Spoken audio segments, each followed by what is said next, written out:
है तत्व ज्ञान का अर्थ क्या होता है? तत्व का अर्थ ये होता है कि जो भी वेद वेद जैसा आपने 18 तत्व हो गए या अन्य किसी महर्षि का अनुभव हो गया, तो उपनिषद हो गए, उसमें जो व्याख्या दी गई है, जो कुछ बताना चाह रहा है, उसका निष्कर्ष ही मेन तत्व ज्ञान कहलाता है।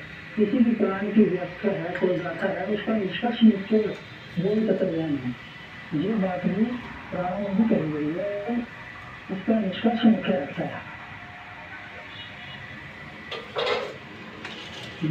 और सनातन धर्म है ना, सिर्फ का मतलब तत्व ज्ञान ही नहीं है। सनातन धर्म बहुत बड़ा है, इसके अंदर मतलब भक्ति मार्ग, ज्ञान मार्ग बहुत कुछ है इसमें। जैसे कि तो मैं आपसे यही जानना चाह रहा था ना कि मतलब अगर हमको सिर्फ सनातन धर्म का रोड मैप ही नहीं पता कि किसके पास से क्या है, किसके अंदर क्या है, तो उसको सनातन धर्म के बारे में जानना समझना तो बहुत दूर की बात हो गई।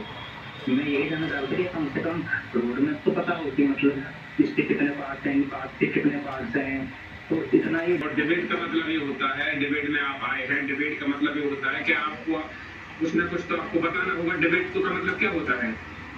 डिबेट का मतलब ये होता है, आप जैसे डिबेट में आए हैं तो आपको डिबेट में अपनी बात रखनी पड़ेगी कि भाई मैं इसको मानता हूँ, इसको नहीं मानता हूँ। जब आप यही नहीं बताओगे, आपने कहा जैसे कि मैं इंसान को मानता हूँ, परमात्मा इंसानी है, तो या तो उस पर आप अटल हो कि हाँ परमात्मा ही इंसानी परमात्मा है, इसके आगे कोई नहीं है।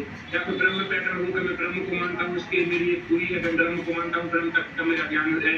मैंने फलाने उपनिषद से, गीता से, बाइबल से, कुरान से, कहीं से भी आपने आगे किया कि आपको लगा कि हाँ एक चीज से यहाँ तक पहुंचे हैं हम, तो यहाँ तक हमारा ब्रह्म सही है। तो कुछ ना कुछ आधार तो लेना पड़ेगा भाई ज्ञान चर्चा को।